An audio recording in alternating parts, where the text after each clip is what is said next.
The car smelled of old cinnamon gum and damp fabric. I drove slowly, the wipers struggling against a thick midnight rain. I wasn't watching the road as much as I was watching the three words that David had thrown at me, turning over and over in the windshield reflections. "You are a burden." I thought about those words not with anger but with a deep, crushing sadness. It was the kind of sadness that settles in your chest and makes it hard to breathe right. I had known in the quiet, worried corner of my heart that I hadn't been helpful lately. But to hear my own son say it out loud, it felt like a final grade on my life's biggest project. I slowed the car, pulling into the nearly empty lot of a roadside motel. It was the kind of place you stop when you need to disappear, with a faded neon sign and paper-thin walls. Before I begin, please take a moment to subscribe my YouTube channel and do like the video. The light was harsh, fluorescent white. The air felt thick with words already spoken and regretted. David stood by the counter, his tie loosened, a plate of untouched dinner in front of him. This wasn't a flare-up. It was the slow, painful ending of something. "I don't know what you think you're helping with, Mom, but you're not. You haven't been for weeks. You just complicate things. I was just trying to keep the house running. I know you're busy with the company. The company is fine. I am fine, until you keep trying to fix things that aren't broken. This isn't the 90s, Mom. You can't just step in and smooth things over like you used to. You can't save everything, and honestly..." He stopped, took a shaky breath, then finished the sentence with the words that burned their way into my soul. "You are a burden right now, a genuine burden. I need you to leave." I didn't fight. I didn't yell back that I had raised him alone, that I had sacrificed everything. I didn't even argue about the laundry. I simply nodded once, swallowed the lump in my throat, and walked out to pack my small bag. The room was number 107. The air conditioner hummed a loud, sad song. I stood by the window, which overlooked the parking lot and a single, swaying oak tree. I had been here for nearly 48 hours. I had packed a toothbrush, a paperback book I couldn't focus on, and a small, worn photograph of David from when he was 10. In the photo, he was missing a front tooth and holding up a blue ribbon he'd won at a school race. That boy, I thought, had needed me. The man who had slammed his hand on the counter did not. I sat on the edge of the bed. It sagged under my weight. My core belief that I was unwanted and unloved had been proven true by David's final, painful verdict. I reached for my purse, where my phone lay silent. The strong temptation was to call, to beg, to explain, to apologize for being a burden, but a deeper instinct, the one that tells you when you're truly not wanted, held me back. I had tried to help and only made things worse. Now I would try to help by doing nothing at all. I would stay quiet and disappear until the pain subsided, hoping David would find peace without me nearby. This felt like the only way to regulate the terrible sadness. I spent the hours doing nothing. I watched an old movie I didn't care about. I drank lukewarm coffee from the complimentary machine. I carefully organized my pillbox, counting the days forward, feeling the passage of time like a physical weight. I thought about David's business. He had been so proud of the small company he'd started, but lately he had seemed stressed, constantly taking secretive calls. I had worried about him, but my worries had just led to the fight. David had said, "The company is fine." I had to believe him. I had to believe the best, because the alternative, that the man I raised was in real trouble, was too terrifying to face while I was alone and isolated. I picked up the photo of 10-year-old David again, the one with the blue ribbon. I traced the smile with my finger. That boy needed me. I knew what to do then. I knew how to fix things. Now, I only know how to make mistakes. I put the photo down face up on the bedside table, a silent witness to my regret. The silence was the worst part. The phone remained dark. No text, no call, no regret from David. I was truly alone, and the world was continuing without me. I almost felt relieved in a strange, sad way. The conflict was over. The pain would eventually dull. I just had to wait it out. The digital clock on the bedside table flipped from 11:59 p.m. to 12 a.m. It was exactly 2 days since I had driven away from David's house. I was asleep, restless on the cheap mattress. The window had a crack in the glass that looked like a jagged, frozen tear. Suddenly, the phone lying on the table next to the photo of David vibrated violently. The sound cut through the humming air conditioner, aggressive and loud in the small room. I bolted upright, my heart hammering against my ribs. I grabbed the phone. It was an unknown number. I didn't recognize the area code. Hesitantly, I tapped the screen to listen to the voicemail being left. The sound that came through was not a greeting. It was a wave of pure, chaotic noise. "David, where are you? You need to." A different, gruffer voice cuts in, sounding cold and menacing. You tell her the deadline is tonight. We have to have the first voice screams, terrified, but I can clearly hear the name. "David, the package, where is the package?" The voices were panicked, desperate, and filled with a kind of danger I had only seen in movies. They mentioned the deadline and the package, words that carried the weight of something criminal and urgent. Then, right as the gruffer voice was starting a new sentence, the line cut out, leaving behind only a harsh, dead dial tone. My hand was shaking so badly I almost dropped the phone. The shock of the sound, the immediate danger implied, and the cold reality that my son's name was tangled up in this chaos shattered my attempt at disengagement. My sadness was replaced instantly by a primal, fierce protective instinct. The question of whether I was a burden vanished. I stared at the phone. My retreat was finished. I was no longer processing regret, I was fighting for survival. I threw the covers back and stood up, reaching instinctively for my purse and keys, knowing I had to get back to David's house. The fear of being a burden was gone, replaced by the terrifying, necessary anticipation of having to save him.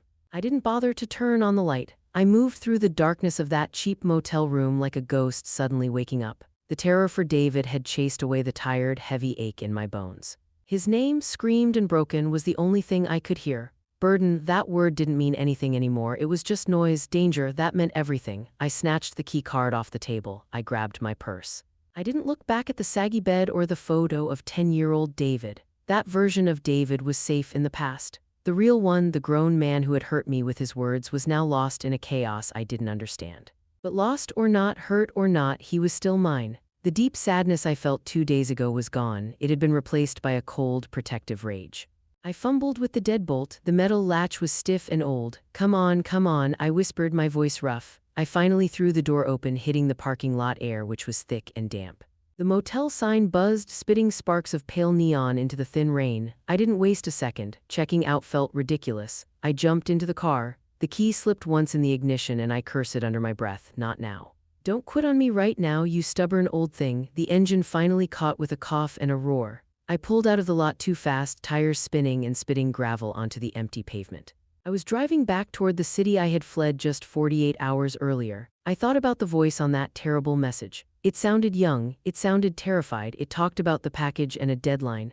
Those were not words connected to David's small, sensible consulting business.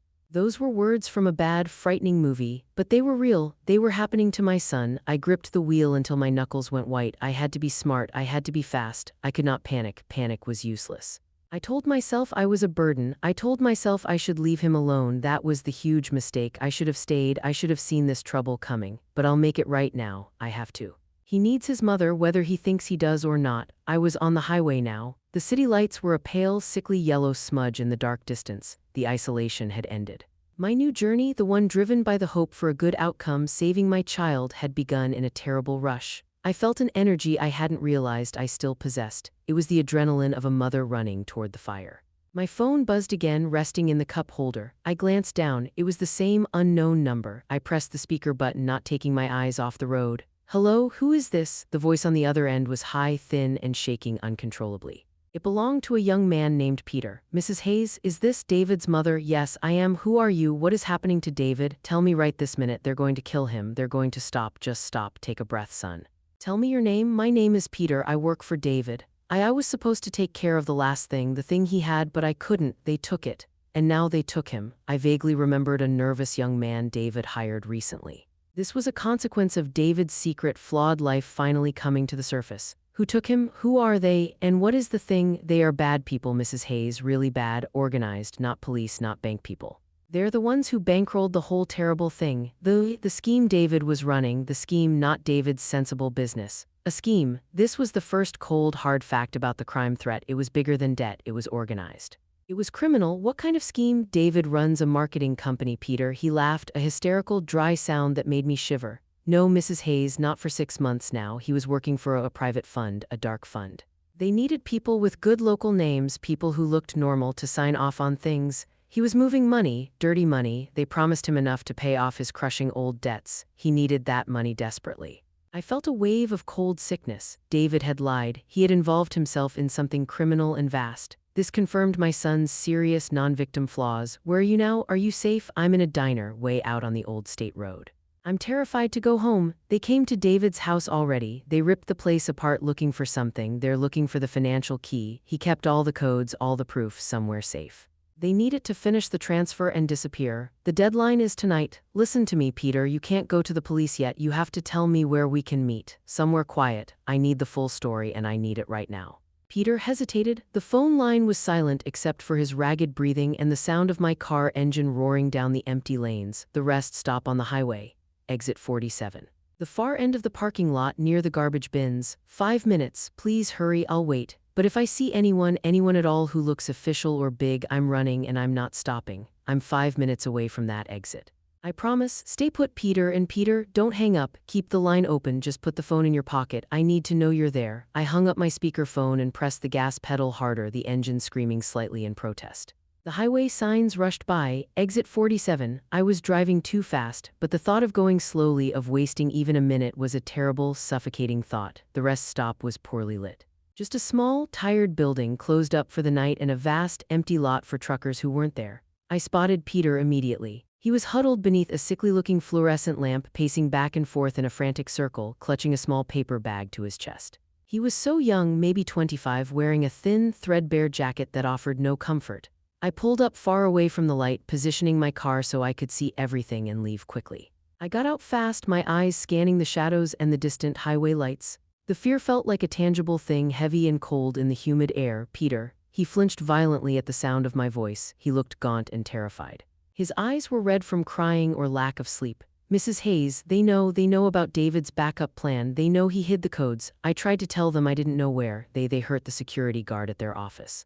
I saw the whole thing. They are serious. I guided him gently toward the back of my car, away from the streetlights and the shadows. It's okay. We need to focus on what matters now. What is this financial key? What codes are we talking about? It's an old school thing. David didn't trust digital wallets or cloud services. He had a metal box, a lockbox. He always said if something went wrong, the box was the only thing that mattered. It had all the physical proof. The transfer keys, the printed ledger, the paper trail that proves where the money is going and who signed off on it. It links everything to the big boss. And where is this lockbox? David hid it in his house. The place you two had that fight. A cold wave washed over me. I realized the place David felt safest to hide his most dangerous secret was the house where I had just been angrily rejected. He must have trusted the house more than he trusted me. It's in the old study, the one with the heavy oak desk that was your father's. There's a loose floorboard near the back wall. He showed me once, weeks ago. Said, if I disappear, you go there and find it. Loose floorboard, oak desk, yes, but they were already there. Mrs. Hayes, the big one, the one with the scar across his cheek. They tore the place apart looking for it. They must not have found it yet, but they're coming back. I know they are. The realization hit me with the force of a punch. My son's life was being measured by a ticking clock against men with scars and violent intentions. This was not a small family misunderstanding anymore. This was the full scale of the crime threat. Peter, why did they take David? Why didn't they just kill him if they're so dangerous and the money is everything? Leverage. They need him alive for one thing, to open the final part of the transfer. It needs his voice print, or his eye scan, something personal, unique to him. But they only have a few hours before the money moves to a final, untraceable account overseas. They need the physical key to divert it. The lockbox is the only way to stop them, or to take their money instead. Peter suddenly looked over my shoulder, his eyes wide with animal panic. Someone is coming, a car, it's too slow. It's a dark one. A slow-moving, dark sedan was creeping into the far end of the rest stop lot, its headlights dimmed as if trying to hide. He screamed the words, I told you I'm running. He bolted. He dropped the paper bag he was clutching and sprinted across the parking lot, vanishing instantly into the dark tree line behind the building. He was gone. I didn't chase him. It was too late. The sedan, still too far away to see details, continued to creep forward like a shark circling. I looked down at the ground where Peter had been standing. He had dropped his paper bag. It was a fast food bag, and spilling out of it were some crumbs and a single folded piece of paper. I scooped it up quickly, my fingers trembling. I jumped back into my car, slammed the door, and jammed the car into reverse. I watched the dark sedan. It wasn't driving fast. It was searching the shadows. I waited until the last possible second, then jammed the car into drive and spun out of the rest stop back toward the city and David's house. I drove. I drove with a focused intensity that I hadn't felt since David was a baby, and I was running on 2 hours of sleep and pure instinct. My retirement, my gentle routine, my recent sadness, all of it felt silly now, a soft cloud that had been pierced by a hard, freezing reality. David was a criminal. He was moving dirty money. He was in mortal danger because he needed money badly enough to betray people who were clearly worse than him. This knowledge was heavy. It was painful. It completely showed that my belief he was simply too busy or too stressed wasn't true. This was deep moral compromise. He lied to me. He looked me in the eye and let me believe he was just struggling with his real, boring work. He let me walk out of his life thinking I was the only problem, but he was playing a terrible game with dangerous men. All because of a terrible, greedy need for money. I felt the old familiar knot of disappointment, but it didn't slow me down. It didn't make me turn back. This was the key moment of my transformation.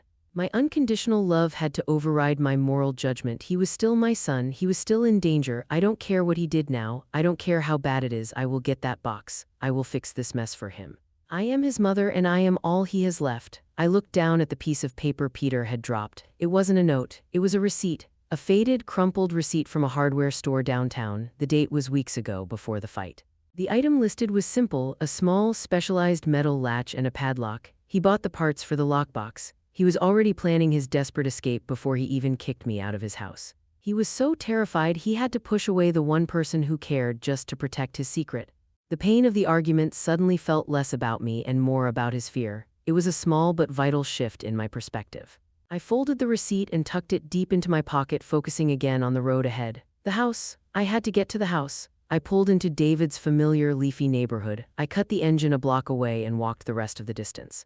I didn't want the sound of the car to announce my arrival to anyone watching. David's house looked normal from the street, quiet, dark, but as I got closer I saw it. The back kitchen window, usually locked, was wide open, fluttering slightly in the breeze. It looked like a flapping tear in the face of the house. I walked up to the back door, my heart pounding a frantic rhythm against my ribs. I tried the handle gently, locked. I took a deep breath, went to the window and easily pushed it up further. I slipped inside, my old body protesting the low windowsill, landing softly on the dusty kitchen floor. The air inside the house felt cold and wrong, still, and damaged. I didn't need the lights to see the full scope of the mess. The ransacking wasn't just messy, it was brutal, violent, and desperate. The kitchen drawers were pulled out and emptied onto the floor. Bags of flour and sugar were torn open, dust everywhere. Dishes were smashed into pieces. The intruders hadn't been looking for jewelry or money. They were looking for a tiny piece of paper, a small file, a hard drive, something small and easily hidden. They had been thorough and terrifyingly efficient in their destruction. I moved slowly through the silent house, stepping over the shattered remnants of my son's life. The sight of the destruction made David's earlier lie, "The company is fine," a cruel, pathetic joke. The crime threat had violently broken the idea of safety forever. I tried not to touch anything, not wanting to leave my fingerprints anywhere. I stepped over the mess and headed straight for the small study in the back, the one David used for his real work. The study was worse than the kitchen. It was total chaos. Books had been ripped off shelves and thrown everywhere. The small couch had been sliced open with a knife, the foam stuffing spilled out like dirty snow. Even the ceiling panels were hanging down, torn open in a brutal, hasty search for something high up. They had been desperate and reckless. I went straight for the oak desk. It was heavy, dark, and stood against the far wall. I moved to the back wall, exactly where Peter had described the hidden spot. I dropped onto my hands and knees. The carpet was thick, but I ignored it. My fingers started searching along the floorboards near the baseboard. Nothing. I tried again, inch by inch, feeling for any small give, any seam that wasn't tight and solid. I searched for 10 agonizing minutes, the silence of the house pressing down on me like a physical weight. The dark sedan Peter had seen could be pulling up any minute now. I had to hurry. Loose floorboard. Finally, near the corner, close to where the radiator met the wall, I found it. A board ever so slightly raised, resisting the pressure of my fingers. I pushed hard on the opposite edge and the board lifted with a soft, dry clack. Beneath the floorboard was a space maybe 6 inches deep. And nestled there, just as Peter had described, was a small, heavy, dark gray metal lockbox. It had a small padlock on it, the one David had bought with the receipt in my pocket. My hands were shaking badly as I pulled it out. It was cold and heavy. My heart gave a painful thud of pure relief. I have it. David is safe now. I have the key. The sense of purpose was overwhelming. The box was locked tight. I didn't have the combination. I didn't have a key. But I had to see what was inside. I ran silently to the kitchen, found a heavy old carving knife, one David rarely used, and brought it back to the study. I jammed the knife blade into the small space where the padlock's clasp met the box. I pushed down, grunting with effort, using all my strength. The thin, cheap metal of the padlock resisted for a moment, then suddenly snapped with a sharp, loud ping that echoed terribly in the dark, silent house. I lifted the lid.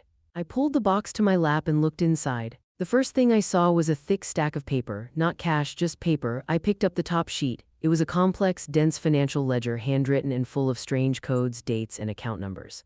It detailed enormous sums of money, far more than David's company could ever handle. It was all there: the scope of the fraud, the destination accounts, and the final deadline transfer sequence. Peter hadn't been lying.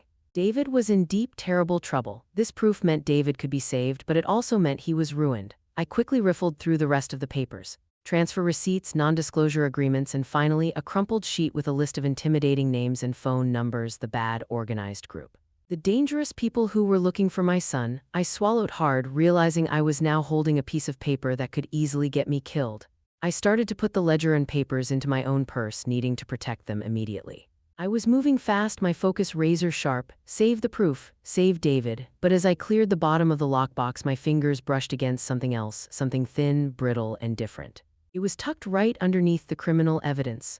I pulled it out. It wasn't a ledger, it wasn't a code. It was a photograph, faded, yellowed around the edges. It was a simple, small snapshot taken decades ago. It showed 3 people. 2 women and 1 man, all smiling and standing awkwardly in front of a storefront sign that read the Phoenix Group.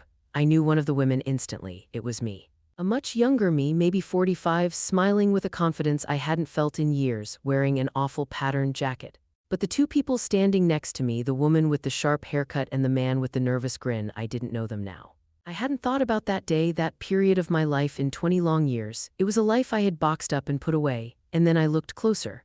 Underneath the photo, scrawled in David's own handwriting, was one name, written in pencil. CM found this in the old box. What does it mean? The photo launched the thread about my past secret. I stared at the snapshot. It wasn't just a random old picture. It was from the exact period of my life David had vaguely referenced during our fight, the period I had deliberately tried to forget. The one big mistake David thought I had made. Why did David have it?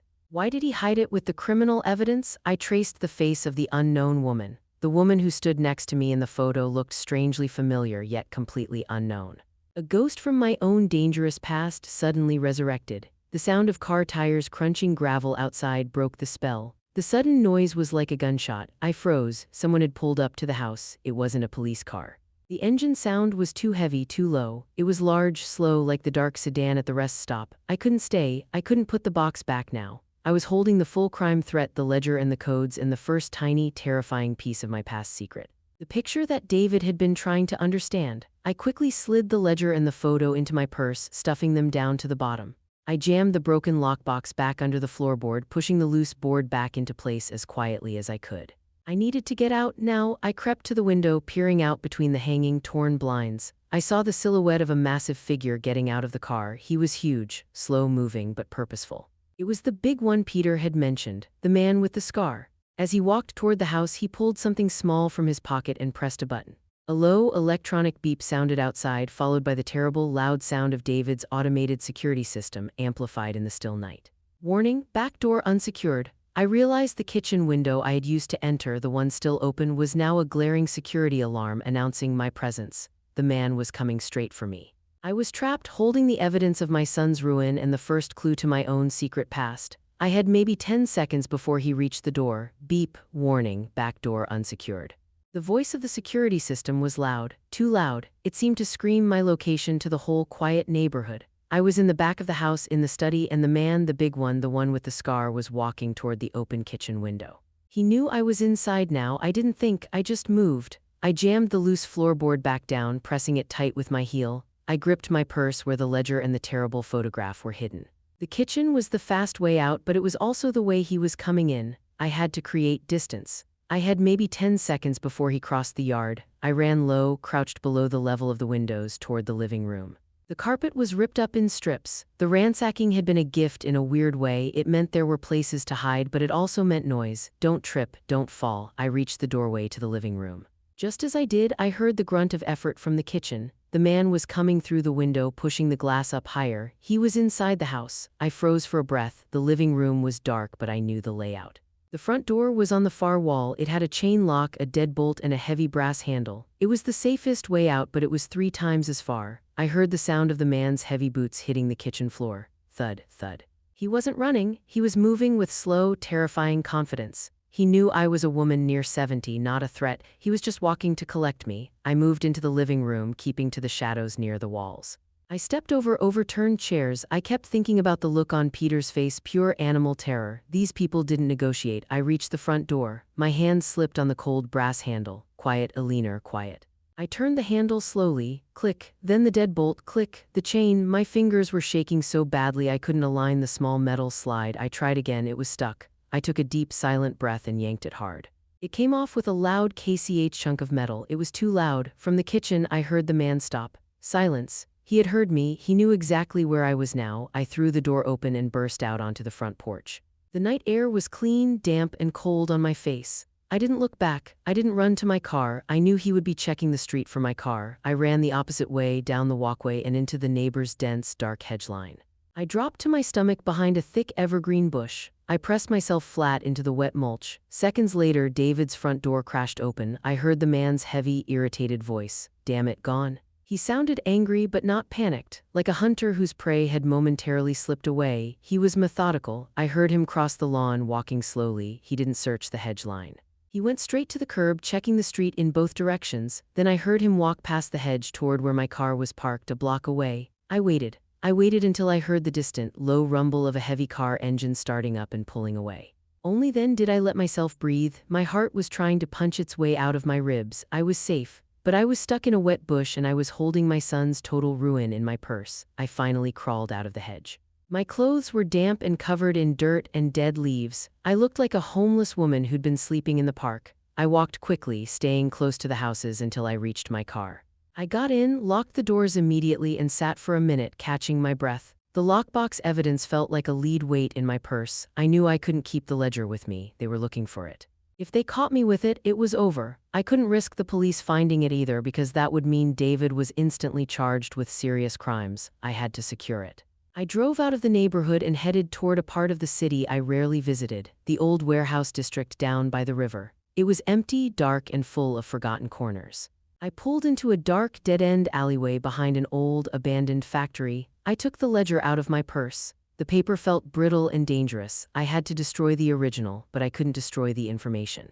I pulled out my phone and used the weak light. I took pictures of every single page of the ledger, all the codes, all the names, the destination accounts. It took 20 painstaking minutes focusing the shaky camera, making sure every number was clear.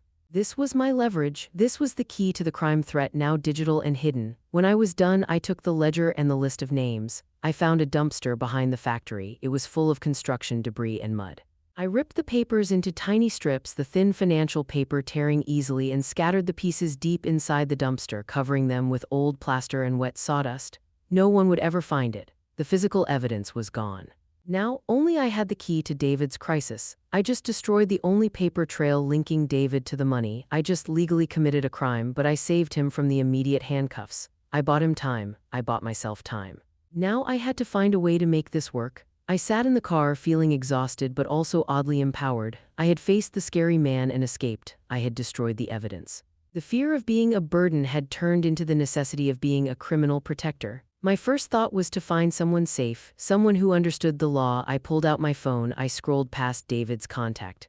No. I couldn't alert him yet. I called Mr. Peterson, David's family lawyer from years ago, a cautious, slow man who handled wills and property transfers. "Eleanor, it's 2:30 in the morning. Is everything all right?" "Mr. Peterson, David is in serious trouble. I have a situation. It involves high-stakes organized crime and an illegal money transfer." I kept my voice low and brief. I gave him only the facts, nothing about my involvement or the destroyed evidence. Peterson took a long, tired sigh. "Eleanor, you know I'm a simple real estate attorney. I don't touch criminal cases. Especially not with the word organized attached. That's a different world entirely. You need a specialized firm, a very expensive, very discreet firm that deals with federal crimes. I cannot in good conscience take this on, my insurance." He trailed off, talking about legal liability and the danger of federal involvement. He gave me 2 names, both expensive and famous, and then quickly hung up, clearly wanting no part of the mess. I felt the icy reality settle. The conventional system had just failed me. I had thought money and lawyers could fix things, but this mess was too dirty, too large. I knew I desperately needed Rourke's special kind of help.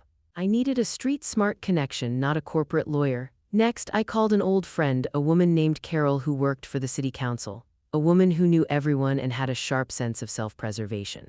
"Carol, I need your help. It's about David. I need you to quietly check the police database. Just see if his name is listed anywhere, missing person or anything else." Carol's voice was instantly cold. "Eleanor, you know I can't do that. That's illegal. And besides, if David is involved in anything else, you need to stay away. I saw what happened to that family on Elm Street last year. They got tangled up with the wrong sort." Look, you need to think about yourself. You had your heart broken by him 2 days ago. Don't let him ruin your whole life. She hung up faster than Peterson. The message was clear. My personal failure had completely overshadowed my maternal duty in the eyes of my peers. No one would risk their life or their reputation for me or my son. The feeling of utter inadequacy, of being the burden, deepened. I was truly alone in this. I was foolish. I thought friendship meant safety. I thought the law could be bought. But this is bigger than David, and it is certainly bigger than me. My only hope lies in the past, in the thing I tried to hide. I was forced to shift my focus entirely. I drove to a quiet, 24-hour coffee shop far from the alley. I ordered a cup of weak tea and pulled out my purse. I removed the photograph. The photo was the only thing left besides the digital ledger. The only piece of information that didn't involve account codes. It was the key to my past secret, and now I understood it was the only leverage I had left. The two faces next to me in the photo, the man with the nervous grin and the woman with the sharp haircut, and the name scrawled on the back, CM. I had to find out who they were. I had to know what the Phoenix Group was. David had found this photo in some old box I'd tucked away years ago. He must have been trying to piece together the truth about that period, the thing that caused so much trouble years ago. I thought back, the late 90s. David was a teenager. I was struggling, trying to keep my head above water after my divorce. I had made a risky investment, a small legal scheme that felt like a lifeline but ended up collapsing and causing me massive financial ruin and public shame. That failure was the root of David's later accusation that I was always trying to fix things. The shame was still raw, but now it was a necessary tool. I remembered one person who could know these faces, an old acquaintance, Manny. Manny used to run a small, secret information service. He called himself a private archivist. He wasn't a lawyer or a friend. He was simply for hire, specializing in locating old records. He was also completely disconnected from my current social circle. I dug out a business card I'd saved years ago, tucked into an old address book.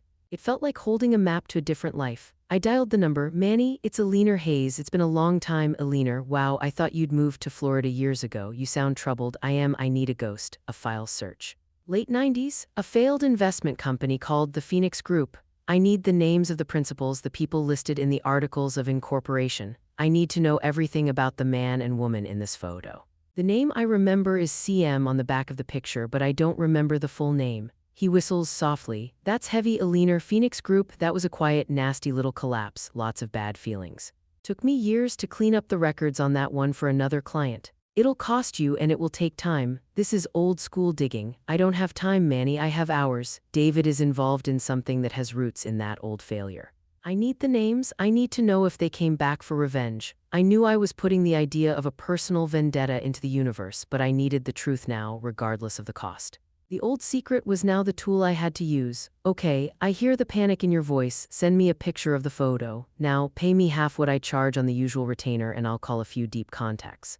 I'll get you a name or two. Sit tight, Eleanor. Don't move. I'll call you back in 40 minutes and don't call me again. If I call you, it's safe. If you call me, I won't answer. I sent the picture immediately using the coffee shop's weak Wi-Fi. The old photo, alongside the high-tech digital evidence of the ledger, felt like two sides of the same coin. David's mistakes were simply the modern version of my own. I stared at the phone. 40 minutes. The clock was ticking, not only on the deadline Peter had mentioned, but also on the arrival of the big man. I felt completely exposed. I sat in the coffee shop nursing the cold tea. 40 minutes passed like 4 hours. Every time the door opened, I flinched. Every loud voice made me jump. I was a wreck, but my mind was clearer than it had been in years. It was focused entirely on survival and the goal of getting David back. The phone finally vibrated. It was Manny. I snatched it up, my hands shaking. Manny, what did you find? I found the man in the photo. Name is Vincent Delacroix. Small-time operator back then. He was the one who handled the legal paperwork on the Phoenix Group collapse. The woman next to you, that's less clear. She was listed as an assistant, but she paid the biggest penalty. She was ruined. Took the fall for the whole thing. What about the initial CM? Who is that? That's not a name, Eleanor. That was Delacroix's old nickname back in the day. The careful mole, because he was so good at hiding paperwork. It was an industry joke, a very specific piece of jargon. Why David had that nickname, I don't know, but Eleanor, you need to hear this. The woman, the one who took the fall, she had a son, a big one with a nasty reputation. A cold, heavy certainty settled over me, the man with the scar. So David's crime, the new financial scheme, it's not about money, it's about revenge, it's connected to me. I don't know the B-plot, Eleanor. But I just found out something worse. I ran the name of David's consulting company through a deep search, and guess who invested heavily in it 6 months ago, right before David started doing all the dark money work? A shell company. Run by a known associate of the woman's son. Manny had confirmed my greatest fear. The crime threat, David's disappearance, and the fraud was a calculated personal vendetta rooted in my old financial failure. The son of the woman I hurt years ago had come back to ruin David, not for money but for justice, his kind of justice. This was a sudden flip on the situation. The threat was personal, not random. Manny, you have to help me. I need to find the woman's son. I need a location. Too late, Eleanor. I've been tracked. What? I used an old burner phone to call you, but my office line is ringing constantly. Private number. No one calls me like that unless they're serious. They knew I'd be digging into Phoenix Group records. They knew I'd talk to you. They're coming for the person who knows about the Phoenix Group. That's you. I have to go dark. You need to disappear. Manny abruptly hung up. I was alone again, the phone buzzing with the silence of the disconnected line. I grabbed my purse, ready to run. I looked up toward the coffee shop door. The door opened. Standing there, silhouetted against the streetlights, was the massive, silent figure of the man with the scar. He walked in, his eyes immediately locking onto me in the far corner. He didn't rush. He didn't yell. He walked slowly toward my table, his hand reaching into his pocket. As he reached my table, he didn't grab me. He placed a small, simple object on the table next to my cold tea. It was the worn photograph of David, the one with the blue ribbon which had been face up on the bedside table in the motel room. The photograph I had left behind 2 days ago. We know where you sleep, Eleanor, and we know who you loved. Your old friend Delacroix sent me a message. You should have stayed home. Now let's talk about the careful mole. He used the highly obscure nickname that only 3 people in the world, including Manny and myself, should know. The threat was immediate, personal, and cemented the link between my old secret and the crime threat. He wasn't just David's enemy, he was my consequence. I was trapped. The cheap plastic lighter felt cold and slick in David's hand. He held it up, the tiny wheel catching the weak street lamp light. You shouldn't have done that, Mom. Deleting the codes, that was crazy. Now we have nothing left to trade. I started the car again, slowly pulling away. We have your freedom. That's the only trade I care about. The police were coming for the codes. Now they have nothing physical to link you to the big transfers. We have to keep it that way. The thought of going to jail wasn't as terrifying as the thought of David going to jail. It was a strange, new clarity. It doesn't matter. They still have the contract. The original paper, it's the final piece of proof. The main guy needs to cut me out and clean up his own name. He can say I signed everything and then disappeared. They can pin the whole scheme on me, even without the codes. And where is this contract? I hid it at the first place I started working for them, my old office. I shut it down 3 months ago. It's empty, but I kept the keys. The boiler room. I put it behind the breaker box. No one goes there. I glanced at him. His face was pale but determined. He was telling the truth now.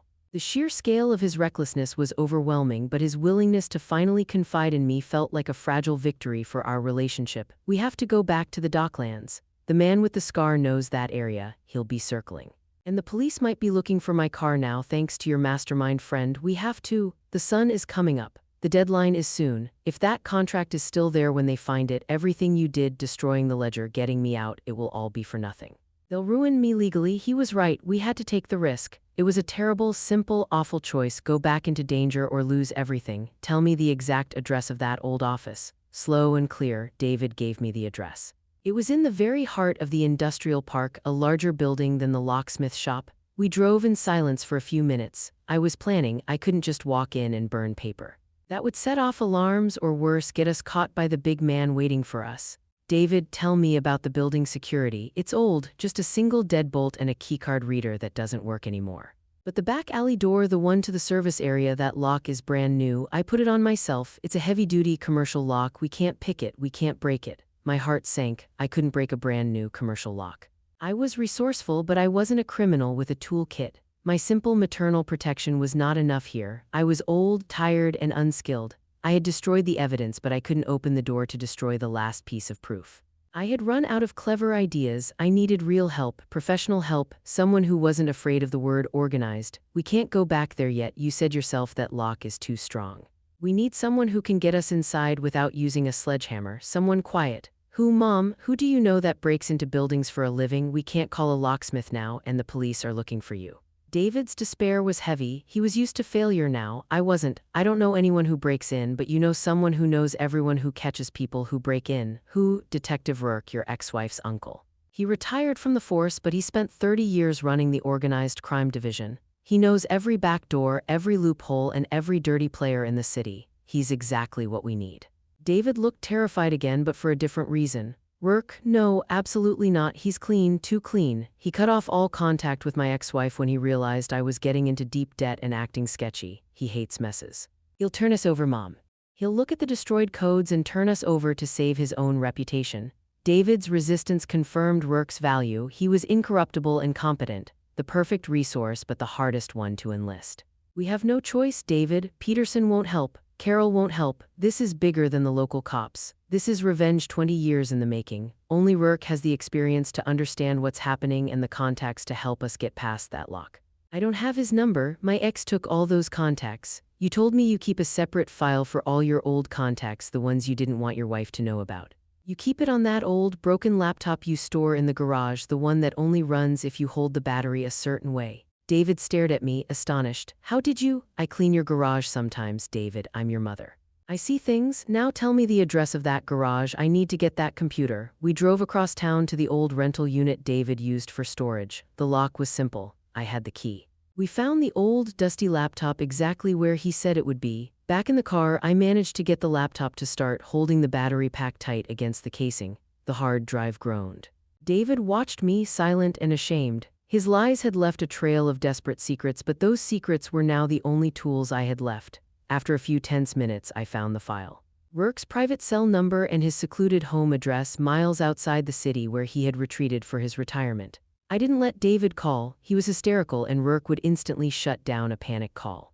I took a deep breath. I dialed Rourke's number myself. It rang 3 times before a deep, measured voice answered. "Hello, Detective Rourke. My name is Eleanor Hayes. I'm David Hayes' mother." Silence on the line. I could hear the sound of wind and perhaps the faint cry of a distant bird confirming his isolation. "I know who you are, Mrs. Hayes, and I know who David is. We haven't spoken in years for a very good reason. I'm retired. I don't handle messy situations involving old debts and shady business deals. I wish you well, but I can't help you." He was professional. He was closing the door. He was demonstrating the need to be alone that all the conventional people had used. "Please, Rourke, wait. This isn't about David's shady business. It's about a vendetta. It's about a woman named. It's about the Phoenix Group collapse from 1998. It's about revenge for what Vincent Delacroix did." Rourke paused. The distant wind sound was the only thing I could hear now. The name had clearly struck him. "That case was closed, Mrs. Hayes. It was ruled a corporate bankruptcy and fines were paid. Leave the past alone." "I can't, because the people who lost their lives then are the people trying to end David's life now. They're using David's greed to settle an old score against me. They've kidnapped David and they've set me up to take the fall for the whole current fraud. If I go to the police, I'm arrested. If I go to a lawyer, I'm ignored. You are the only person left who understands the history and the law." He let out a long, heavy breath. He was resisting, but I had his attention. The shared conflict, the Phoenix Group, had linked us. "I'm not running surveillance, Eleanor. I'm fishing. I am retired. I will not compromise my clean career for this mess. If David made a criminal choice, he needs to face the law. That's the only way out of crime." "I agree, but first he needs to be alive to face it." "They have him cornered, Rourke. They are using my past mistake to ruin his future. I need 1 hour of your time. I need to show you proof that this isn't random. Please, I'll drive to you." He was silent for the longest time. I heard the faint tick-tock of the clock in the car console. "Fine, 1 hour. I live in an old cabin on the lake far north of the city. Don't bring the boy. Come alone. If you bring the boy, I call the local sheriff immediately." He gave me the address. It was vague, isolated, and required an hour's drive. I thanked him quickly and hung up before he could change his mind. I had my ally, but I knew that David's safety meant nothing to him. I had to convince him that my old secret was more important than his retirement. I looked at David. "He's agreed to see me. You stay here, hide the car, stay off the phone. I'm going to him alone." I folded the napkin with Rourke's diagram carefully. It was marked with a simple X showing where to apply pressure near the service door's handle, the key to bypassing a new heavy-duty lock without making noise. It was a trade secret from a cold case, and now it was mine. Rourke didn't give me hope. He gave me a strategy. Hope is useless right now. Strategy is life. I glanced at the thumb drive in the cup holder. It held the cold case files, the history of Delacroix, and the documents detailing the city's failed attempt to get the money back. The money that the big man's crew was trying to claim tonight. David was quiet beside me. He had his disposable lighter in his hand, fiddling with it nervously. "Rourke wouldn't help you, David. He said you need to face the consequences of your choices. He said you should go into hiding immediately." He didn't look surprised. His face just sank a little more. The rejection from Rourke, a respected moral figure, confirmed David's belief in his own moral failure. I knew it. He always hated my quick schemes. So we're on our own. We are not on our own. I have a way in. He showed me something that will get us past that new lock on the service door. We have to go back to your old office and burn that contract. Now, how? You can't pick a commercial lock, Mom. It's a trick, an old one. Trust me, David, just drive. We're going to the old office. We drove back toward the docklands. The sun was coming up, a pale, weak orange light filtering over the gray industrial skyline. The deadline for the transfer was close. I used the quiet drive to review the files Rourke gave me on my phone. The details of the Phoenix Group failure were agonizing. Charlotte Miles, the woman in the photo with me, had lost her husband's savings and her home because Delacroix set her up to sign the final papers before he vanished. I realized that my own silence 20 years ago, my relief at simply escaping the legal fees, was a kind of guilt. We parked the car 2 blocks away, using the cover of a massive, rusted ship hull parked on blocks. We approached David's old office building. It was huge, made of dark, ugly brick. The windows were either broken or taped up. The contract is in the boiler room. It's in the service alley behind the breaker box. I need to get it out. We go through the back service door. Stay low, watch the street. They know what they're looking for. They know where we're going. We crept into the narrow service alley. It smelled metallic and damp. The alley was covered in scaffolding and discarded lumber. The service door was heavy, dark green steel. The lock was exactly as David described, new, shining, and built to withstand a siege. See? Impossible. We're done. No, we're not. I pulled out the napkin with Rourke's sketch. The drawing was simple. A small X 3 inches below the handle near the edge of the doorframe. This door is old, David. The metal is thin here. It's been hit 1,000 times. The frame is weak. We don't need to pick the lock. We need to jam the bolts. Jam them how? With our fingers, with leverage. We need a pry bar, something strong but not obvious. I looked around the dusty, littered alley. My eyes landed on a piece of discarded piping, maybe 3 feet long, thick and heavy. That. Get that pipe? David went and dragged the heavy pipe back to the door. Now, listen carefully. I'll hold the door handle tight, keeping pressure on the lock. You use the pipe like a tiny lever. Stick the tip right here and apply outward pressure. Not hard enough to bend the metal, just hard enough to flex the frame and jam the dead bolts in place. Just a fraction of an inch. David stared at the spot. That's insane, Mom. That's how you get trapped. We're already trapped. Now do it. He hesitantly placed the pipe against the spot. I gripped the handle of the service door, pulling hard. Pressure, David. Now David leaned his weight into the pipe. I heard a small, metallic gronk sound. The lock didn't break, but the heavy metal door seemed to shift inward on its hinge by a hair. The dead bolts were jammed, unable to retract. Hold it, don't move. I pulled the handle again. This time, the door slid open an inch, scraping against the jammed bolts, just enough space for a small person to slip through. Breathing hard. How did you know that? Rourke told me. He said it was an old trick from a cold case. Now you go first. Quick. David was still hesitant, but the sight of the open door was too much to resist. He slipped inside the dark building. I followed immediately, pulling the door shut behind us. The jammed lock held the door firmly closed, securing us inside. The interior was silent, dust-filled, and cold. The offices were stripped bare. It smelled of mildew and stale air. David knew the way. He led me through the cavernous, empty rooms, down a set of concrete stairs, and into the dark basement. Boiler room is down here. Nobody ever came down here. The basement was a labyrinth of pipes and shadows. The door to the boiler room was heavy and old. It was unlocked. The room was small and hot, dominated by 2 massive, silent boilers. It was the perfect place to hide something. David went straight to a massive industrial breaker box on the wall. He fumbled behind it, his hands shaking. It's here. I taped it to the back. He pulled out a single, large piece of paper folded in half. It was a contract, unsigned. This is it, the master agreement, the one that puts all the blame on me if they complete the transfer without the codes. If they find this, they win. I reached for the disposable lighter. David's hand was still shaking too much. Give it to me. He handed me the lighter and the contract. I looked at the paper. It was thick, legal stock. I flicked the lighter. A small, perfect flame sprang to life. I held the contract over a rusty metal oil drum that was half filled with dirt. I touched the flame to the edge of the paper. It caught instantly. The fire was bright, licking the edges of the thick paper. David and I watched the contract curl and turn black, the smoke rising in a thin gray column toward the high ceiling. The last piece of physical evidence linking David to the criminal enterprise was being erased by my hand. I felt the heat of the fire on my hand. I was burning my son's future clean, but I knew this wasn't the end. It was the first step of a war. We watched until the paper was nothing but ash and glowing embers. I ground the ashes into the dirt with my shoe. It's done, David. Now you need to disappear. Go somewhere safe. I need to figure out how to expose the real mastermind before they find me. He looked at me, a flicker of genuine relief now mixed with his shame. You really did it. You risked everything for me. I smiled, a thin, tired smile. I'm your mother. Now go. David and I climbed back up the concrete stairs and moved quietly toward the jammed service door. I pressed the handle and pulled, allowing the door to shift slightly, ready for him to slip out. The car is 2 blocks east. Don't go home, don't call anyone. I'll contact you when I have a plan. David, wait, they're looking for you now, Mom. You destroyed the physical evidence and you're the one who found the CM photo. You're the one who knows about the Phoenix group, then I need to use that. I need to make them come to me. David slipped out into the service alley. I watched him go, a battered, ashamed man walking toward an uncertain future. But he was free, he was alive. I pulled the door back shut, listening to the heavy thunk as the deadbolts settled back into the frame. Now I was alone inside the building. I reached into my purse and pulled out the thumb drive Rourke gave me. I found an old, abandoned working laptop in one of the stripped-bare upstairs offices, one the thieves had missed. I plugged in the drive. I looked at Rourke's notes. The cold case files, they weren't just dry documents.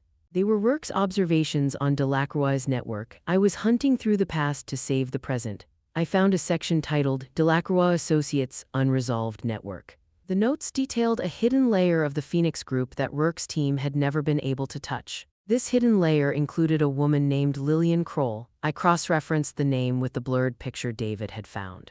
The woman with the sharp haircut, the one Manny said took the fall for Charlotte Miles. Her name wasn't Charlotte, it was Lillian Kroll. Charlotte was just an alias, but the note said Lillian Kroll had a son, a stepson. A quiet, well-educated, well-connected lawyer who Rourke suspected was the true brains behind the original Phoenix group scheme, not the vanished Delacroix. This man, Rourke wrote, was protected by a network of shell companies and political donations. I cross-referenced the stepson's name, Arthur Vance. I searched Arthur Vance online. He was a high-powered, respectable-looking lawyer often quoted in the local business press. He was the perfect puppet master, clean, untouchable, the real enemy. The big man with the scar was just the muscle. Arthur Vance was the brain behind the entire plot. This twist shattered the simple revenge narrative I had built. This wasn't just Charlotte Miles's angry son getting even.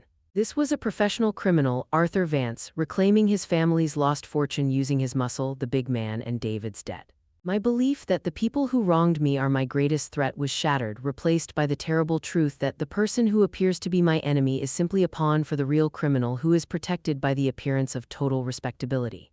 I sat there, staring at the photo of Arthur Vance. Kind eyes, expensive suit, and a completely terrifying smile. He was the mastermind, the man pulling all the strings for a decades-old crime. I had to contact Rourke immediately. I was now in the territory of federal crime beyond simple blackmail. I used the old laptop's internet connection to send a secure, coded email to Rourke's known private address, just mentioning the names Vance and Kroll and the phrase, "The careful mole is Arthur Vance." I didn't mention the ledger destruction.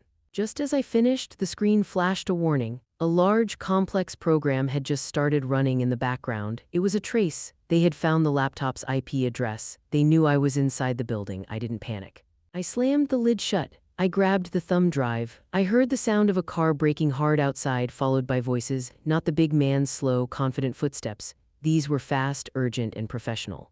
I went to the nearest window, careful to stay hidden. I peered through the blinds. 3 black SUVs had pulled up, 6 men, all in sharp suits. They were moving with a focused, almost military precision. They weren't looking for a quick grab.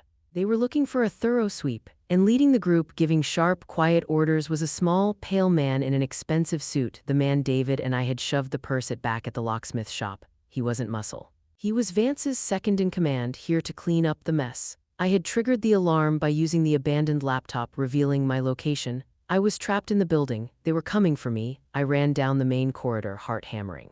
I was trapped between 2 exits, the main doors which were locked and would take time, and the back service door which was jammed shut. I ran to the service door. I pressed the handle, pulling hard, but the deadbolts were completely set now. The simple trick Rourke taught me only works once: to open the door, not to unlock it from the inside. I was locked in. I ran back into the corridor. The voices were closer now, echoing from the stairwell. I found an old cleaning cupboard, narrow and dark. I threw myself inside, pulling the heavy, dented metal door shut just as the first set of heavy footsteps reached the end of the hall. "She's in here somewhere. Cut off the power. We need to find the woman with the purse. We need the data drive." The voice was cold and businesslike. He wasn't after revenge, he was after the evidence that linked Arthur Vance to the current fraud. The lights in the corridor suddenly went out. Total, absolute darkness. I was blind in the cupboard, holding my breath, listening to the men fan out into the building. They knew I was inside. I felt the shape of the thumb drive in my hand.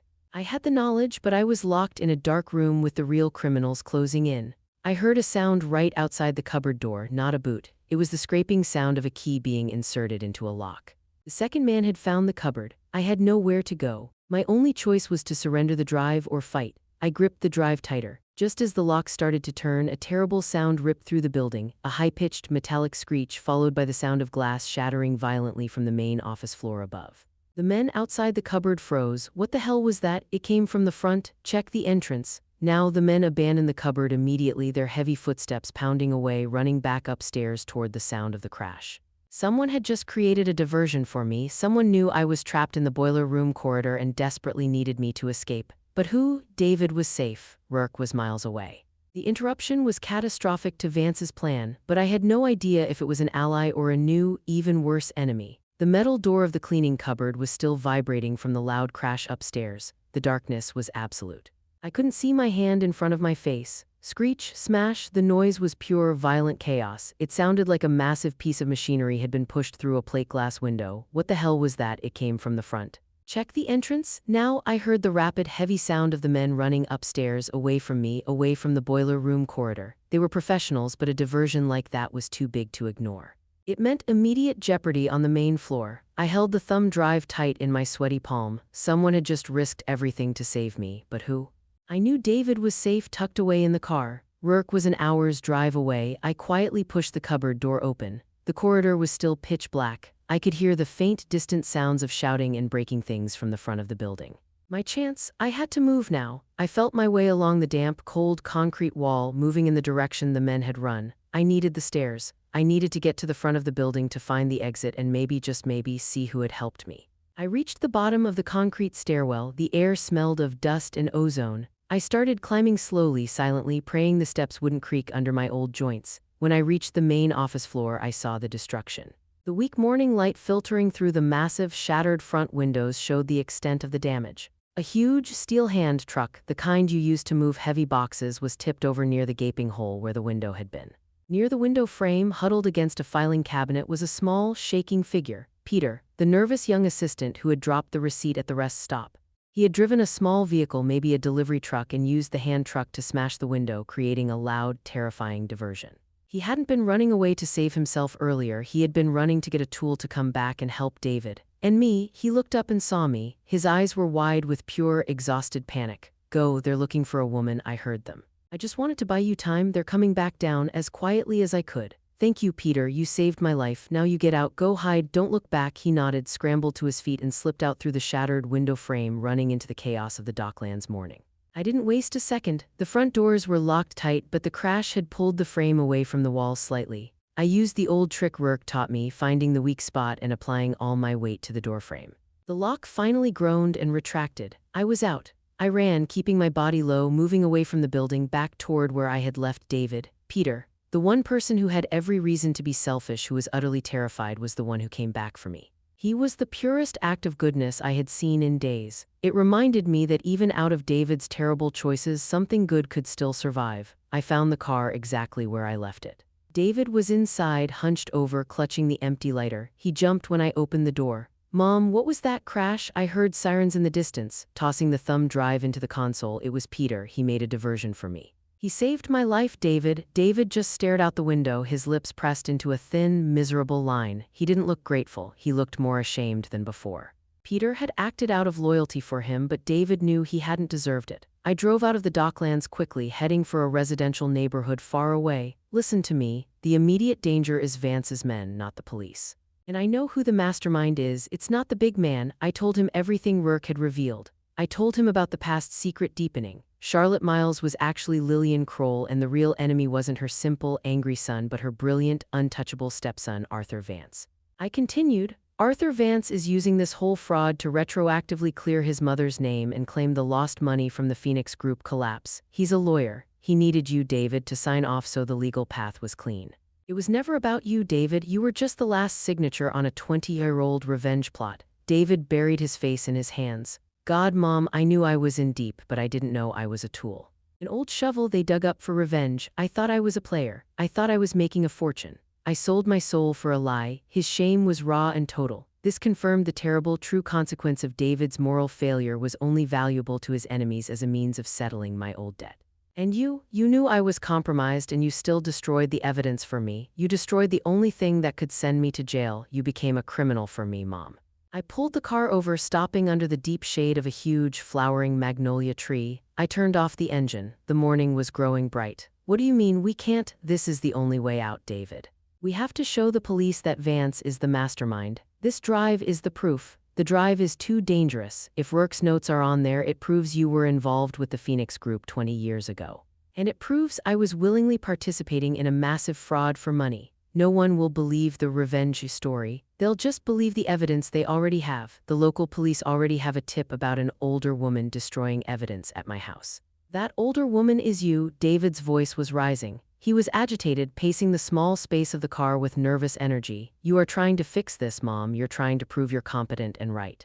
That's why we argued 2 days ago. I told you couldn't fix my life, and you know what? I was right. Every time you try to step in, the stakes get higher. You went back to the house. You became a criminal. You went to the office. You got trapped by Vance's men. The accusations stung. It echoed his initial words from Module 1, the ones that drove me away. You complicate things. I am doing this to save your life, David. Not to fix my past, but you're failing. You're only making yourself the target. I can't live with that, Mom. I can't live knowing that my terrible greed led to my own mother going to federal prison. That's too much shame. That's more shame than the initial fight. He was right. Every move I had made, from destroying the ledger to entering the office, had elevated my personal jeopardy. My strategy of proving myself competent was indeed failing. I saw my own arrogance. I had thought my competence could conquer David's shame. I believed if I acted like a hero, I would erase the word burden, but all I had done was trade places with him. I became the criminal and he became the guilt-ridden son. We can't go to the police with that drive, Mom. They won't see justice. They'll see a mother trying to save her criminal son. I have a better way, a way to clean this up completely. David's face was suddenly calm, terrifyingly so. He pulled the keys from the car ignition. What are you doing? Give me the keys. No, listen to me. I need you to stay here. I need you to go back to the motel and wait. My voice rising in panic. Wait for what? For them to find me? They know I have the drive. No, they don't. They only know you were in the office. They think the drive is still there or that the big man has it. But I have a clear path out. I know where they took me. I know who the second man reports to directly. I can stop this. How? You can't go back there. I'm not going back to them. I'm going to the local police precinct. I'm going to turn myself in right now before Vance can pin everything on you. This was the hammer blow, the total, sudden flip of the situation. David was attempting to complete the cycle of self-sacrifice, but in a misguided way, he was sacrificing himself to the wrong authority. No, you can't. You don't have the contract anymore. You don't have the codes. They'll send you away. I know. But if I turn myself in, the first thing I will tell them is that my mother, Eleanor Hayes, was nowhere near the Docklands. I will tell them she had nothing to do with destroying evidence. I will tell them I burned the contract and codes myself. If I confess, Mom, they'll stop looking for you. You'll be safe. You can finally go home. He thought prison was better than using the truth. David, Rourke's files can save you. It doesn't matter. The files will only save me if they ruin you by exposing the old secret connection. I won't let my own mother be disgraced and arrested because I was greedy. You were right. I was a terrible son, but I can make this right one time. I can save you the way you saved me. He tightened his grip on the keys. He was rejecting the one chance for redemption because he saw it as coming at my expense. He was rejecting my strategy for his own sacrificial purity. I'm leaving now, Mom. You stay here. Don't follow me. If you follow me, I will tell the police you forced me to come back and burn the papers. I will tell them you are the mastermind. You stay here and survive, please. He got out of the car and slammed the door shut. I scrambled to the driver's side door, but he was too fast. He locked the doors before I could move. I pounded on the window. David, don't do this. You'll ruin your life. Open the door. He ignored me. He stood on the sidewalk, looked at me one last time, not with anger, but with a terrible, misplaced resolve, and then he turned and ran toward the main street. He was running toward the local police precinct, turning himself in. I screamed, pounding my fists against the steering wheel until my knuckles were bruised. The sound was muffled by the car glass. The neighborhood was quiet, waking up slowly. No one heard my despair. He was gone. I was alone.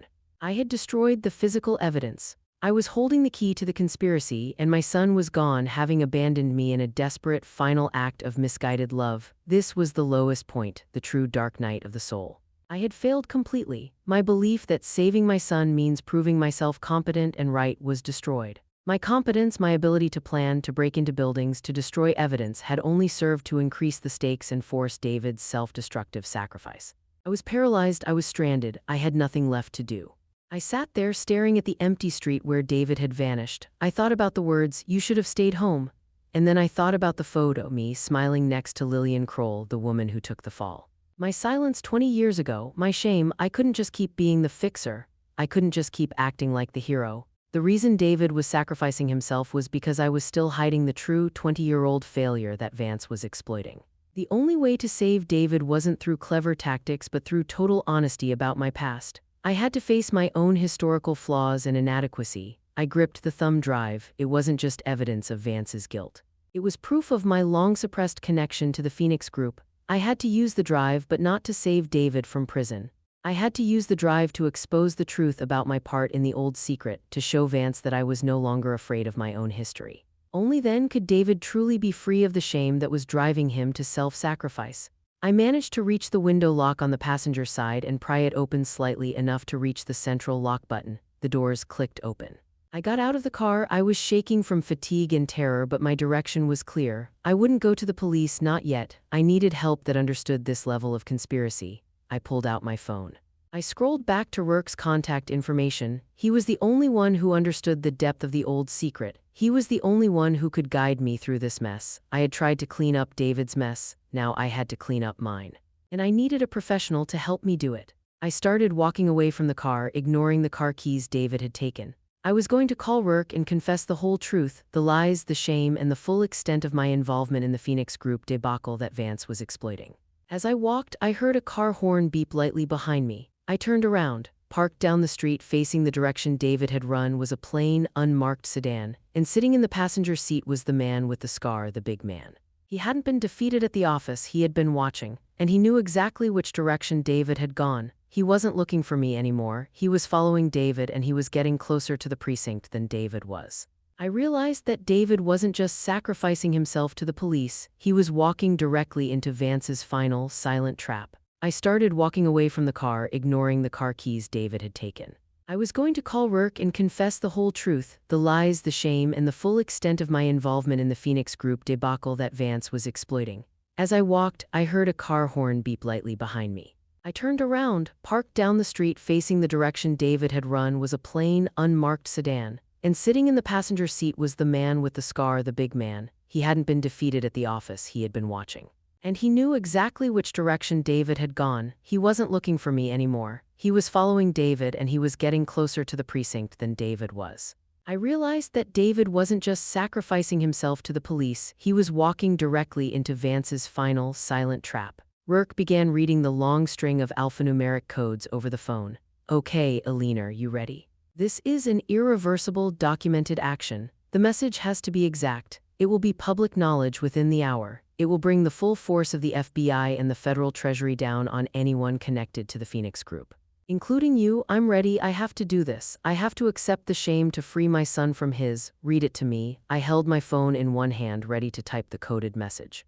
I knew this was my last, final chance, and it involved accepting my deepest, most agonizing failure to save David. But before Rourke could start, a second, small sound broke through the line. Not a crash. A familiar, tiny electronic ping. "Wait, Eleanor, my secure email just went off. It's an urgent, coded message from David's ex-wife, Lisa. It says, 'David told police you destroyed the evidence. He also just asked for a specific lawyer, Arthur Vance. He's walking right into the arms of the enemy.'" The news hit me like a physical punch. "David told police you destroyed the evidence. He also just asked for a specific lawyer.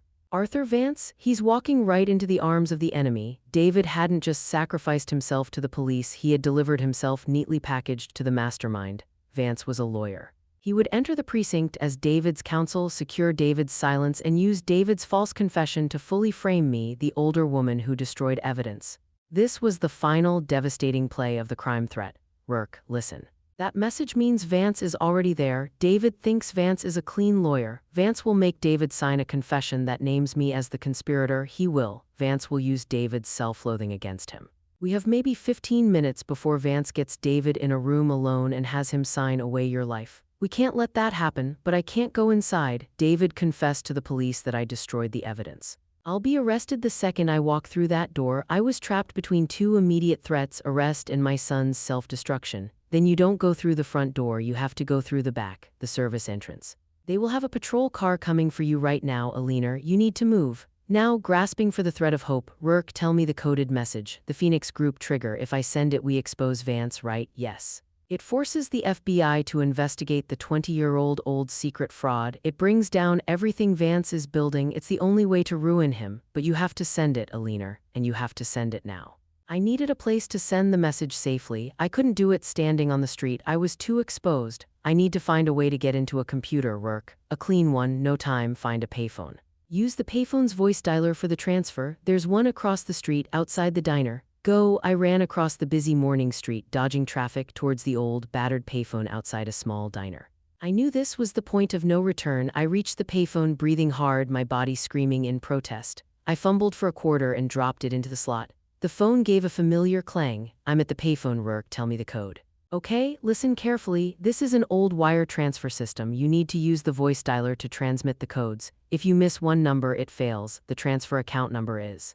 Rourke started reading the long string of numbers and letters. My hands were shaking, but I focused every bit of my mental energy on listening and repeating the code into the payphone's receiver. The phone's voice dialer was glitchy, demanding that I repeat the long strings of numbers 3 times. The air around the payphone felt thick with tension. 759er Alpha 0 Gamma. While I was transmitting the codes, Rourke's voice suddenly dropped. Wait, Eleanor, stop, I just got another text. David's ex-wife Lisa is in the precinct lobby now. She says Vance has David's signed initial statement. David named you. The news was devastating. David had already betrayed me to save himself from shame. My resolve hardening. Keep reading the code, Rourke. It doesn't matter what David signed. This is the only way to save him from Vance's ongoing control. I finished transmitting the final code. A digitized robotic voice came through the payphone speaker. Transaction complete. Account activated. Initializing 20-year settlement protocol. A loud, piercing alarm sound, a single, sustained, high-pitched tone screamed from the payphone for 3 seconds. Then silence. It was done. I had used my identity as a founder of the Phoenix Group to activate the federal investigation. I had legally brought down the full, shameful weight of my past onto my present. The old secret was no longer a secret, it was a public disaster, a mixture of awe and fear in his voice. Eleanor, you just did it. That signal just hit a Treasury Department account. They will be swarming Vance's operation within the hour. It's a bomb, but you, Eleanor, you're directly linked to the activation. They will be looking for you too. You are now the central figure in a massive, decades-old conspiracy investigation. Pulling the quarter out of the payphone slot. I know, but David is free. Vance won't control him anymore. Now I have to find David before Vance does. I hung up the payphone and started running back toward the precinct's service alley, determined to get inside and warn David. I ran into the service alley behind the precinct. It was much quieter than the front.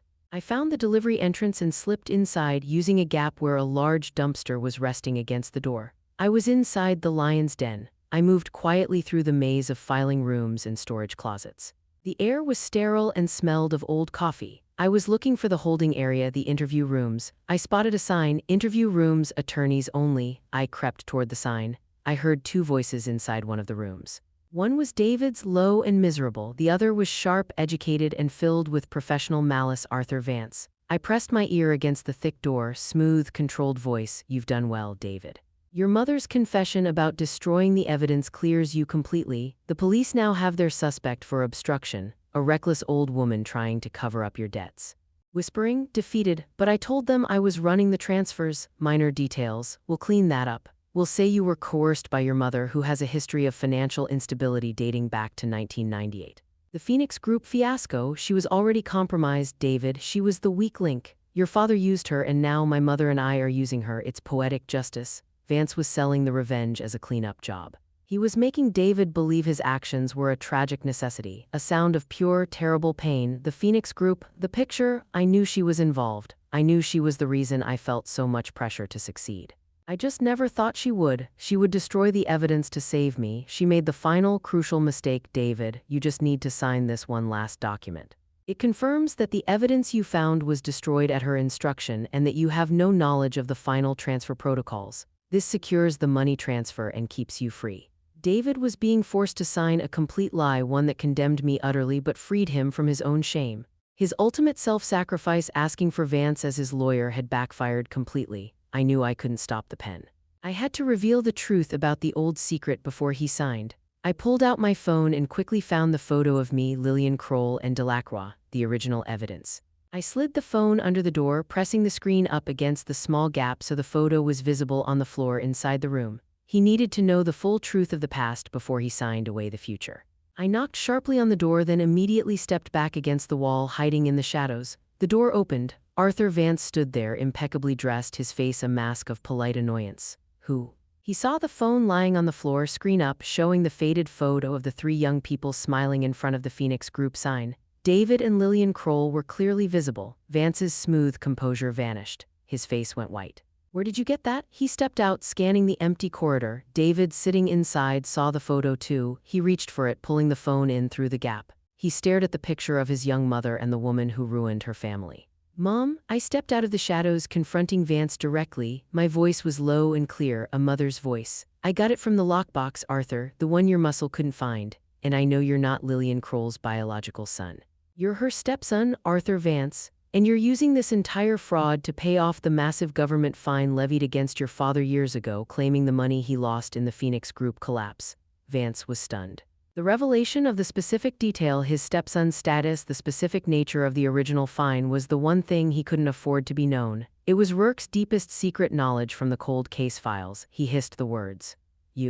You activated the protocol, you sent the message, you brought the whole past down on my head. The message is sent, Arthur, it will be public knowledge in minutes. The FBI is coming for you. You don't get to ruin my son and fix your mother's legacy. You don't get to profit from my shame anymore. Inside the room, David was looking from the photo to the new confession Vance wanted him to sign. His final choice was laid bare. Sacrifice his mother based on an old lie or trust her new, painful truth. A single, shaky word. Lillian, looking through the doorway at David. Yes, David, Lillian Kroll. She took the fall because I was too weak and ashamed to confess my own small part in the scheme. Your father used her and I let her. I should have come clean 20 years ago. I should have told you. I wasn't perfect, David. I was greedy too. I failed. I was a failure then, but I am not a criminal now. I did destroy that evidence for you and I would do it again. But Vance is the true criminal, not you. I was confessing my core flaw directly to him. My need to appear flawless was gone. This acceptance of my shame was the act of unconditional love David needed to witness. David looked at the document in his hand, the final lie. He looked at the photo of his young mother, then at Vance's furious, panicked face. Voice cracking with sudden, overwhelming realization. I don't need a lawyer, Mr. Vance, I need the truth. He picked up the document Vance wanted him to sign. He didn't sign it. He ripped it in half, then into quarters, his hands still trembling but his eyes suddenly clear. The sound of the paper tearing was instantly followed by the sound of panic in the precinct lobby. Loud, fast voices, men in suits running. Federal agents are here. They're demanding to see the chief. It's about a massive, old financial fraud. Vance's head snapped toward the lobby. The Phoenix protocol had worked. The federal investigation was starting, screaming at me, you ruined everything, you will pay for this. He didn't grab me. He didn't try to stop David. He spun and ran the opposite direction toward the back exits, determined to escape the coming federal swarm. He was acting purely out of self-preservation. I ran into the room. David was sitting there, surrounded by the shredded confession papers, his breathing shallow. He looked at me no longer with shame, but with a profound, terrifying relief. Mom, you saved me, hugging him tight. I accepted the truth, David. I accepted my own mistake. That's what saved us. The emotional high point of our relationship was complete, true reconciliation through mutual, radical vulnerability. Just as we held each other, the door to the interview room crashed open. A group of stern-faced men in dark suits, FBI agents, rushed in. They weren't looking for David. They were looking for the conspirators behind the Phoenix Group protocol. Eleanor Hayes, we have reason to believe you are connected to the activation of the Phoenix Settlement Protocol. We need you to come with us. I was under immediate investigation for a decades-old crime. I had successfully saved David from the current crime threat, but I had immediately trapped myself in the consequence of my old secret. David looked at me, terrified. He had just been saved from shame only to see me captured. No, you can't take her. She didn't do anything. It was all Vance, gently touching his arm. It's okay, David. I know what I did. I have to tell them the truth, the whole truth. I looked at the FBI agent. I'll come with you, but you need to secure that precinct. Arthur Vance is currently running toward your service exit, and before I say a word, I need to know one thing. You need to confirm that you have Vance in custody or he walks free and starts a new operation right now. The FBI agent paused, seeing the desperation in my eyes. He looked at his partner, who nodded sharply. Into his radio, status report on subject Vance, code red. A sharp crackle came over the radio. Vance is contained. We have him cornered in the municipal garage across the street. He's resisting. He's trying to get into a police vehicle. I looked at David. He's caught. He's finished. Now I have to go with them. I held out my hands to the police officer, ready for the cuffs. David grabbed my hand fiercely, his eyes wide. Mom, wait. I have one thing. I hid it when I was trying to run away earlier. The big man didn't get it. I knew I needed it to prove the whole scheme was real. He reached inside the waistband of his trousers and pulled out a small, metallic object. It was a thumb drive. This isn't Rourke's drive. This is mine. When I was working for Vance, I managed to clone the final transfer protocol onto this drive. It proves the time, the account, and the legal loophole Vance was using to make the money untouchable. I was going to use it to expose him, but I was too scared. I deleted the original, but this is the backup clone. It's the only way to prove Vance was trying to clear his mother's name with illegal funds. David had provided the final, physical, undeniable evidence needed to secure Vance's fate, the perfect key to ending the crime threat. It was a deliberate, courageous act from the compromised son, cementing his own turn toward moral redemption. He pressed the drive into my hand just as the handcuffs clicked shut on my wrists. The handcuffs were tight. They felt cold and heavy, a terrible final price for the truth. I had the small, metallic thumb drive, David's final gift, the last piece of proof, clutched tight in my left hand, hidden against my palm. No, you can't take her. She didn't destroy anything. I was lying. She's the one who gave you the information. Gently, firmly, let go, David. It's okay. This is what has to happen. I turned to the lead FBI agent. He was a stern-faced man, his focus intense. He saw me as a criminal, an old woman caught in the act of obstruction. Agent, I'll go quietly. I'll tell you everything, but I need one thing first. Impatiently, you're in federal custody, Mrs. Hayes. You don't make demands. This isn't a demand. This is the truth that proves Arthur Vance is the real criminal. You cornered him, but you don't have the key to lock him away forever. You need proof that he used a specific legal loophole to commit fraud. I have that proof. I held up my left hand just enough for him to see the small metal thumb drive David had given me. This drive contains the cloned final transfer codes from Vance's operation. It proves the exact legal loophole he was trying to exploit to clear his mother's name and steal the money. Rourke's notes can get you the history, but this drive gets you the conviction. The agent's expression shifted. He was trained to spot leverage, and this was it. If you take this drive right now and prove what Vance did, David is saved. If you ignore it and just arrest me for the Phoenix Group mess, Vance's lawyer will clean up his tracks in an hour and he walks free. The agent looked at David, then at the frantic officers still trying to control the precinct chaos. He made the quick, hard calculation to a nearby officer. Release the handcuffs, temporary hold. The officer unlocked the cuffs. My wrists ached, but I felt immense relief. I had bought myself a few precious minutes. To Agent 1, you need to take this and get it to your analysis team. It's the key. But I'm still a witness. I'm still a suspect. I'll give you my statement now. I'll tell you everything I did. I handed him the drive. He took it quickly, looking at it like it was gold. He knew what he held.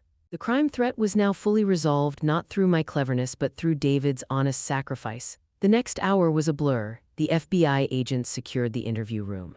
They took my statement, starting with my decision to activate the Phoenix Protocol. I held nothing back. I told them about my old shame, my greed, and how Vance used it all. I confessed to destroying the ledger and the contract, but I emphasized that I did it to protect David from an organized threat. David sat beside me the whole time, his face pale and tight, still clutching the note Vance had used to manipulate him. He didn't speak unless he was directly asked. When the FBI finished with me, they turned to David. They asked him about his involvement with Vance's shell company. Mr. Hayes, your mother stated you were an unwilling participant in the scheme, coerced by threats. Is that true? David looked at me. His eyes were clear. He had a choice: lean on my sacrifice and walk free, or face the painful truth he had finally accepted. Quietly, firmly, no, that's not true. My mother is protecting me. I was not coerced. I went to Arthur Vance 6 months ago. I needed the money. I knew the transfers were dirty. I willingly participated in the financial scheme for months. I was greedy and I wanted to be successful. I have to be honest. I am not a victim, Agent. I am a criminal. The silence in the room was crushing. David had just delivered the full, painful truth of his wrong choices. He had given up his chance to hide behind my confession. He was finally accepting the consequence of his own choices. The FBI agent simply nodded, his face unreadable. Thank you for your honesty, Mr. Hayes. We will be filing initial charges of wire fraud and conspiracy against you based on your own confession and the evidence on this drive. You are not under arrest today, but you must report to the U.S. Attorney's Office to get processed or booked in 48 hours. David nodded. He accepted the inevitable legal jeopardy. He was physically safe from Vance, but he was facing serious jail time. The FBI agents gathered their files. Vance was secured in another facility, facing far worse charges thanks to my protocol activation and David's drive. The threat was gone, the family was safe, but the world was about to change. As the agents were leaving, I slipped out into the corridor and used a secure line to call Rourke. I needed to update him before the federal agents found him too. Eleanor, I just saw the news flash. FBI and Treasury are all over Vance's shell corporations. You did it. The protocol worked. It worked, Rourke. Vance is cornered. David gave them the key drive, but I'm under investigation now for obstruction and the Phoenix Group involvement. And David is being charged with the fraud. A long, weary sigh. That's the clean way, Eleanor. You force the system to face the full truth, not just the easy lie. You're brave. Rourke, I need to know about your files. The cold case drive you gave me. Did you delete the communication logs? He understood instantly. He knew I had asked him to guide me through illegal acts. He had risked his clean retirement to help me. I made a choice, Eleanor. You gave me the opportunity to close the loop on the Phoenix Group. That was enough for me. My personal records, the ones that showed I helped you find that service alley trick, the ones that proved I gave you that thumb drive, and the logs of our last call before the protocol, I erased them all an hour ago. Every trace is gone. Rourke, you risked everything for us. You helped me save my son. I helped you clean up an old mess that should have been dealt with 20 years ago. That's enough for me. I'm going back to fishing now, Eleanor. Don't call me again, and for God's sake, get a good lawyer. You're going to need one. He hung up. I was alone again, but no longer without resources. The network of help had done its job, and now Rourke had retreated back into his solitary moral safety. I walked back into the interview room. David was sitting there alone, his hands gripping the table edge, staring at the wall. He had just confessed to a federal crime. I sat down across from him. There were no tears, no grand speeches.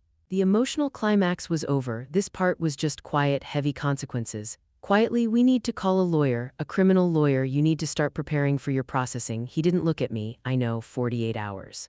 They said I could have 48 hours of freedom before I have to walk back in here. We sat in silence for a long time. The shame was still there, but it wasn't the controlling, paralyzing shame of his wrong choices anymore. It was the sober, adult shame of facing consequences. I reached across the table and placed my hand on his. He looked up, his eyes meeting mine. David, I'm so sorry about the money, about the lies, but mostly about what I said, the fight, the burden. I didn't mean it, not really. I was just repeating what Vance told me, trying to use it against you because I was terrified of being a failure. My voice was rough but steady. I know, David, I saw the calendar note. The lie is gone now, and you were right. I failed you by not telling you the truth about the Phoenix Group 20 years ago. I should have told you. I was ashamed. My silence created your pressure. I had finally apologized, not for his shame but for my own. That was the crucial missing piece of the reconciliation. We were both flawed, we were both guilty, we were finally equal. David squeezed my hand, a single firm squeeze full of respect and mutual acknowledgement. We saved each other. We need to call a lawyer, a criminal lawyer. You need to start preparing for your processing. He nodded. He slowly rose to his feet. We left the precinct through the front lobby, walking past the uniformed officers who now watched us with a new, respectful curiosity. We weren't just a mother and son anymore. We were suspects in a massive federal case and the key witnesses against Arthur Vance. David had the car keys, which he had discarded earlier when he ran. We drove toward my small, empty motel room. We needed to pick up my bag and the photograph of David with the blue ribbon. We needed to go back to a place that wasn't a crime scene. As we drove, the local news came on the car radio, the volume low. Massive federal sweep today following the activation of an obscure financial protocol linked to a 2-decade-old financial collapse known as the Phoenix Group. Authorities are confirming the arrest of corporate attorney Arthur Vance, but are seeking information about a woman identified as Eleanor Hayes, who is believed to be a central figure in the original 1998 fraud and the current obstruction of justice investigation. David shut off the radio. The heavy silence returned. The world knows my secret now. My shame is public. My life is about to be put on trial, not just for the past 2 days, but for 20 years of silence. I looked out the window at the passing city lights. The emotional danger was over. The physical threat was neutralized, but the consequence of my old secret was fully activated. David was charged with fraud. I was charged with conspiracy and obstruction. We had saved our relationship, but we had lost our freedom. We pulled up to David's empty house. It was still dark, torn apart, and silent. He parked the car, but neither of us moved. Softly looking at the dark house, 48 hours, Mom, I'll call the best lawyer, I'll mortgage the last of my business, we'll fight this. He was ready to fight. He was ready to sacrifice his last cent for me. A sudden, clear voice. David, wait. There's one last thing I need to do before we face the court. It's about your shame, about your wife. I reached for the door handle. I had to face the next stage alone, too. I had to clean up the last of the mess that led to David's shame, his failing marriage. I had to speak to his estranged wife, Lisa, who had provided the crucial tip that saved my life.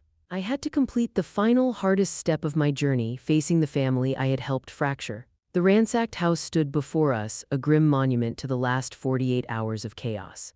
David had just accepted his charges and I had accepted mine. Softly, 48 hours, Mom, then I turn myself in for processing. I'll mortgage the last of my business to get us the best criminal lawyer. We'll fight this. Reaching for the door handle, we will, but there's one more thing we have to fix right now, David, before we face the court. What, Lisa, your wife, she thought you were a liar and a cheat. She thought our family was too messy. She needs to know the truth about Vance's lie. She needs to know the argument we had, the one that broke your marriage and broke my heart, was engineered by a criminal. David flinched. His estranged wife, Lisa, was the last person he wanted to face with his criminal charges. No, I can't, not now. I told her I was guilty. I told her I was greedy. I have to live with that. Let her go. She deserves better.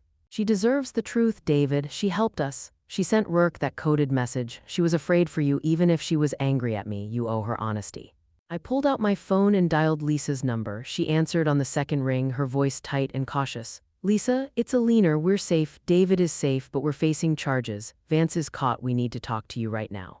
Not about what David did, but about why you thought he did it. Lisa agreed to meet us at a quiet, neutral place, a park bench near the local church. Lisa was waiting for us. David hung back, his face rigid with shame. He was ready to accept his fate, including the ruin of his marriage. I walked up to Lisa alone. Thank you, Lisa. Thank you for the message you sent, Rourke. You saved my life. I didn't save you, Eleanor. I saved David. I knew Vance was too slick. I knew David was in over his head, but I thought he was just protecting you from his shady business. I thought you were the one who got him into trouble. Taking a deep breath, accepting her judgment. You were right to think that. I was shady 20 years ago. My shame created the hole that David fell into, but listen to the truth of the last 2 days. I told her everything clearly and simply. I told her about the Phoenix Group, about Vance's mother, about the massive, calculated revenge. I told her about the calendar note, the one that proved Vance manufactured the fight. David called me a burden. He said awful things. But he didn't invent those words. Vance told him a terrible lie to make David lose faith in me. Vance created the split so David would run to him, the clean lawyer, for help. Lisa stared at the ground. The reality was much darker and more complex than a simple marital fight. David is a good man who made a greedy, stupid criminal choice. He is going to face those consequences. He has confessed and is being charged with fraud. But he didn't do it because he stopped loving you. He did it because he was terrified of being a failure, and Vance used that terror against him. Lisa finally looked at David, who was standing 20 feet away, looking like a lost boy. Tears welling up, he asked for Vance. He threw you under the bus to save himself. He thought he was sacrificing himself to save my reputation. It was misguided love, Lisa. He chose his mother's safety over his own freedom. He chose his conscience over the lie. Now he is choosing honesty over evasion. He needs to face this alone, but he doesn't have to face it abandoned. I left them alone. I had done the only thing left to do, break the final, invisible chain of the manipulator. The next 6 months were hard. They were quiet. They were filled with court documents and terrible choices. The first thing David did was cooperate fully. He turned over every detail of the transfer protocol and Vance's operation. He provided the key testimony that tied Vance to the original Phoenix Group fraud, destroying Vance's clean reputation forever. Arthur Vance was indicted on multiple federal charges. The image of the impeccable lawyer was shattered forever. The shame I had accepted was now his. My own legal troubles were messier. My public confession about the Phoenix Group and my actions meant I was still liable. But because I was the key witness against Vance, and because my actions were clearly taken to save my son from a greater crime, the judge agreed to a plea. I served no jail time, but I have to check in with the government for a long time, work to help the neighborhood, and pay huge fines. The consequence of my old secret was a lifetime of public accountability. David's fate was similar but focused on his own wrong choices. He faced the music. He pled guilty to the wire fraud charges, recognizing his greed. His sentence was reduced because of his cooperation and testimony against Vance. He received a big fine, 3 years he has to check in with a probation officer, and 1,000 hours of work helping people in the neighborhood. He lost his business, he lost his reputation, but he gained the thing he needed most. The hard-won dignity of an honest man. David and Lisa never fully reconciled their marriage, but the war ended. The lies were exposed. They separated quietly, respectfully, maintaining a fragile, functional peace.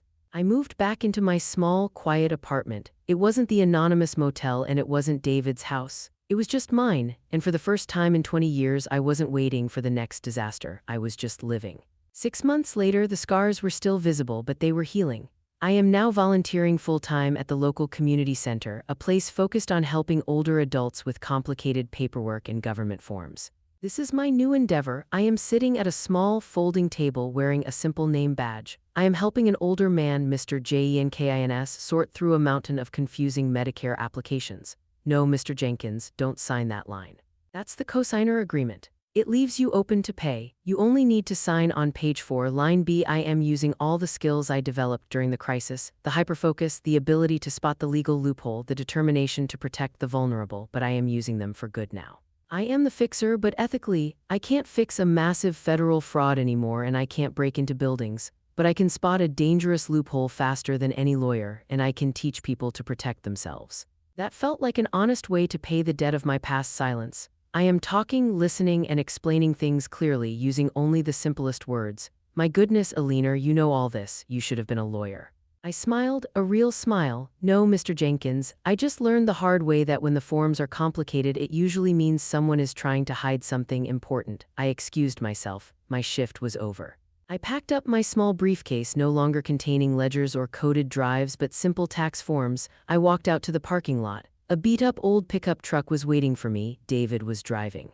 David hadn't moved back into his big, torn-apart house. He sold it, paid off some debts, and rented a small, simple apartment downtown. The apartment was tidy, minimalist. David was working now, doing small, honest contracting jobs, driving his beat-up truck. He had started his community service, spending his mornings volunteering at the food bank. I was in his small kitchen. We were cooking dinner together, a simple, mundane activity, spaghetti with meatballs. The domestic normalcy felt profound. Did you remember the basil, David? I swear if you forgot the basil again.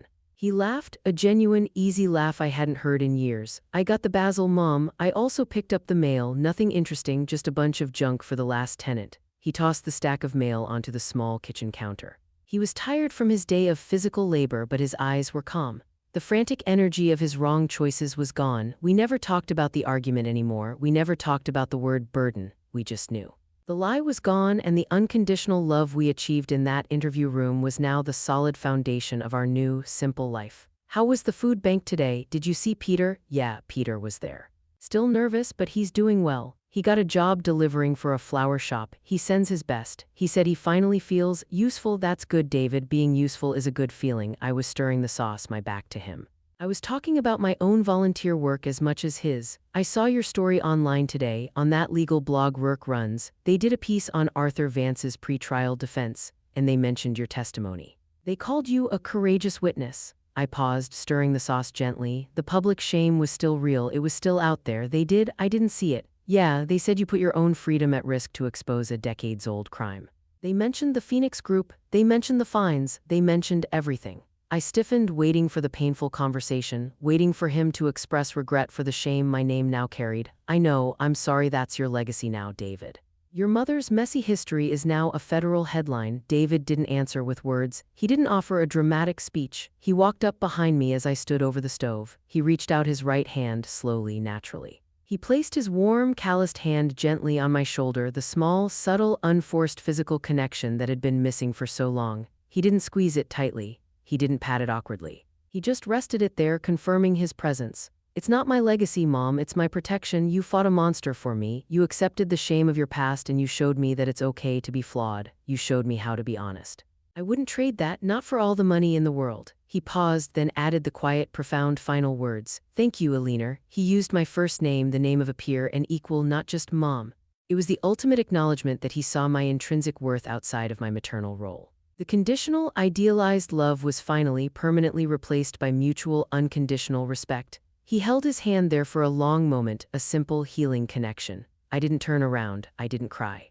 I just kept stirring the sauce, accepting the profound peace of the moment. My voice catching slightly but warm. It needs a little salt, David. Do you mind? He stepped back, letting the hand drop. Not at all, Eleanor. He reached for the salt shaker. The silence was comfortable. The shame was gone. The family was broken, rebuilt, and stronger now than it had ever been. The thread was unconditional. Before you go, please consider subscribing to the channel and letting me know your thoughts on Eleanor's journey in the comments below. If you liked this video, give it a thumbs up.